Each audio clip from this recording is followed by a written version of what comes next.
उनकी पूरी टीम,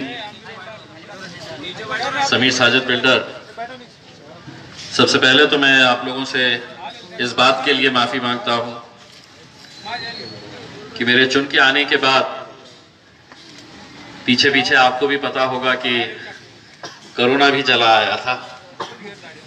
2 साल मेरे खासदारकी के कैसा निकले हैं, आप लोगों के कैसा निकले हैं, आप भी अच्छी तरह से जानते हैं।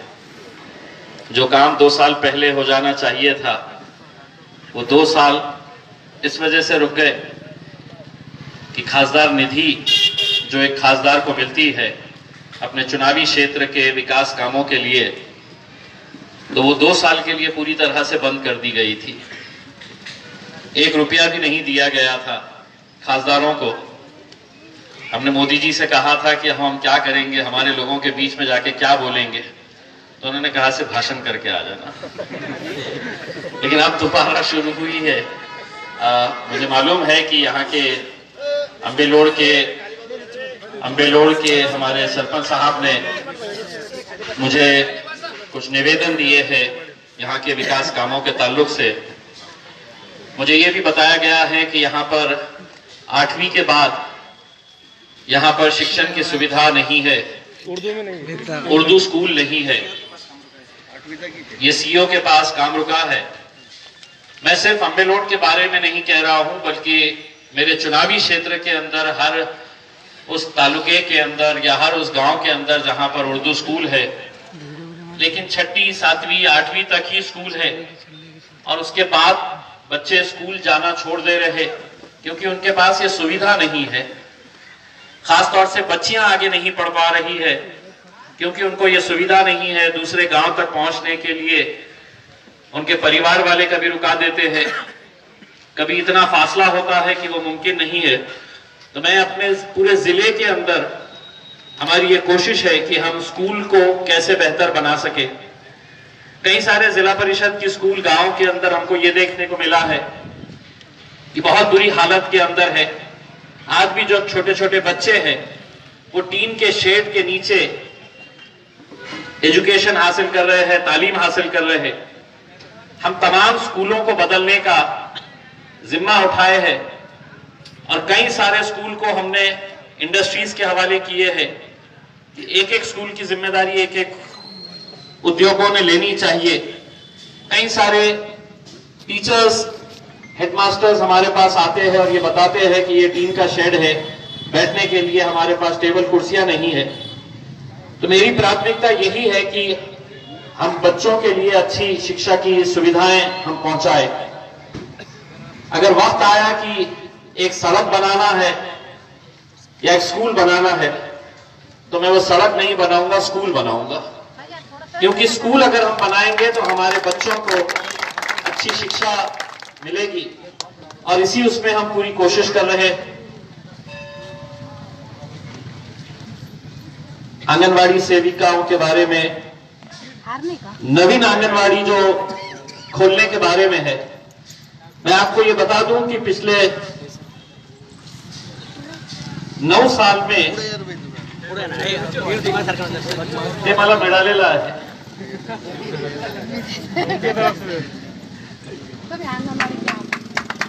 धन्यवाद। अंगणवाडीच्या बाबतीत जी आपली मागणी आहे, मागच्या 9 वर्षामध्ये एकही नवीन अंगणवाडी सुरू करण्यात आलेली नाही आहे। आता माझी जे चुनावी क्षेत्र आहे त्याच्यामध्ये 100 पेक्षा जास्त नवीन अंगणवाड्यासाठी जे प्रस्ताव आहे ते आम्ही येथून तयार करून राज्य सरकारला पाठवलेला आहे। राज्य सरकारकडून ते प्रस्ताव आता केंद्र सरकारकडे गेलेला आहे आणि खासदार असल्यामुळे मी आता केंद्र सरकारकडे त्याचा पाठपुरावा करणार आहे, कारण मलाही माहित आहे की अंगणवाड्याची नवीन अंगणवाड्याची खूप आवश्यकता आहे। 10 वर्षापूर्वी जे लोकसंख्या होती आणि आज त्याच्यामध्ये खूप फरक झालेला आहे। आणि दुसरं म्हणजे आपला जे अंगणवाडीची सेविकांचं जे पगाराच्या संदर्भात आपल्याला माहित असेल की मी लोकसभामध्ये याच्या बाबतीत भाषण केलं होतं आणि त्यांना सांगितलं होतं की अंगणवाडी सेविकांचं जे काम आहे ते खरोखर कौतुकास्पद आहे आणि त्यांच्यासाठी आपण नवीन वेतन श्रेणी तयार करण्याची गरज आहे। अंगणवाडी रंगरांगोटी पाहिजे, लाईट पाहिजे, हे खूप छोटे छोटे मुद्दे आहे, पण तरी सुद्धा तुम्ही मला हे निवेदन दिलेले आहे। मी आज गंगापूरचा दौरा करत आहे। याच्यापैकी कोणकोणते काम प्राथमिकतेने करता येईल ते नक्की मी माझ्या पीएला सांगणार आहे की आम्ही जे जे मागणी ते सरपंच साहेबांनी केली असेल किंवा सामान्य नागरिकांनी केलं असेल किंवा तुमच्या अंगणवाडीच्या वतीने जे मला निवेदन देण्यात आलेलं आहे त्याच्यापैकी जे जे काम मला करता येईल प्राथमिकतेने ते मी काम करू, त्याची गवाही देण्यासाठी आपल्याला इथे आलेले आहे। मैं तमाम नौजवानों से अपील करना चाहूंगा, वैसे तो मुझे मौका नहीं मिला था आप लोगों का जाती तौर के ऊपर शुक्रिया अदा करने का, तो आज ये मौका भी मैं समझ रहा हूं कि जाती तौर के ऊपर मैं आपका शुक्रिया अदा कर दूं। मुझे आने में इस वजह से दिक्कत हुई है कि आज औरंगाबाद के रेलवे स्टेशन का एक भव्य कार्यक्रम हुआ है। औरंगाबाद रेलवे स्टेशन जो है वो बहुत ही खूबसूरत रेलवे स्टेशन बनाया जा रहा है। उसका उद्घाटन कार्यक्रम, चूंकि केंद्रीय मंत्री वहां पर आने वाले थे उस उद्घाटन के लिए, तो इस वजह से ऐन वक्त के ऊपर मुझे वो कार्यक्रम ये करना पड़ा। हम औरंगाबाद से बहुत सारे ट्रेनें शुरू करने का, कई साल पुरानी औरंगाबाद में पिट लाइन की मांगनी थी कि एक मर्तबा किसी शहर को अगर रेलवे स्टेशन के ऊपर अगर पिट लाइन मिल जाती है तो बहुत सारे शहरों से हम ट्रेन का कनेक्शन जोड़ सकते हैं। आज ये पिट लाइन का उद्घाटन हुआ है, इसका काम जल्द से जल्द कंप्लीट होगा तो हम डायरेक्टली यहां से अहमदाबाद के लिए हो, यहां से कलकत्ता के लिए हो, यहां से लखनऊ के लिए हो, बहुत सारी ट्रेन हम शुरू कर सकते हैं। दुर्भाग्यवश मैंने आज अपने भाषण के अंदर ये कहा है कि मराठवाड़ा और औरंगाबाद को रेलवे के ताल्लुक से बहुत ही नाइंसाफी इसके साथ हुई है। तो भाजपा का एक मंत्री खड़े रहकर ये जवाब दे रहा है कि यहाँ रेलवे का विकास इसलिए नहीं हुआ कि मराठवाड़ा जो है वो निजामों के हाथ में था। अब अगर ऐसे मंत्री है जिनको ये नहीं मालूम है कि निजाम जाके है तो 70 साल हो गए और अभी तक तुम विकास इसलिए नहीं हुआ कि 70 साल पहले निजाम साहब यहाँ पे आए थे, अरे निजाम चले गए, सब चले गए हैं, अब आपका राज है, अब आप करके बताइएगा उसमें।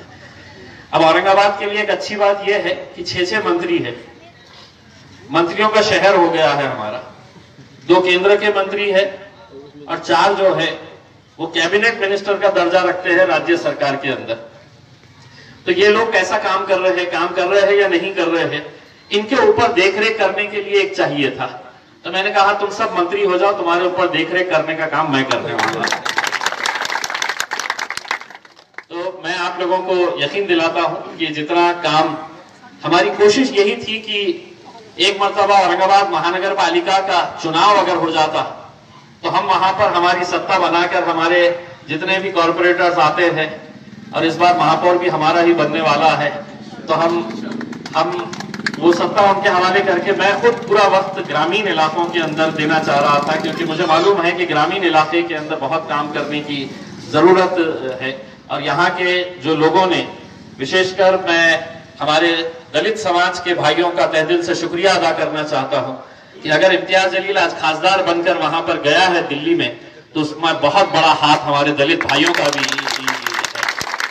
तो मैं सरपंच साहब की तरफ से पूरे समाज का तहे दिल से शुक्रिया अदा करना चाहता हूँ और आप लोगों को यकीन दिलाता हूँ कि आने वाले वक्त के अंदर हम ज्यादा से ज्यादा वक्त जो है वो ग्रामीण इलाकों के अंदर देंगे। और जो भी काम है, देखिए किसी गांव के अंदर जाते हैं तो 10-10 लोगों की मांग अलग अलग आती है, लेकिन क्या काम प्राथमिकता से करना चाहिए करके, जैसा आज मुझे स्कूल के बारे में बताया गया है, मैं जैसे ही मतलब मौका मिलेगा मैं जिला परिषद सीईओ के साथ मीटिंग लगवा के यहाँ के स्कूल की जो मांगनी है कि उर्दू स्कूल के अंदर 8वीं के बाद सुविधा नहीं है, 9वीं और 10वीं का जो प्रस्ताव है,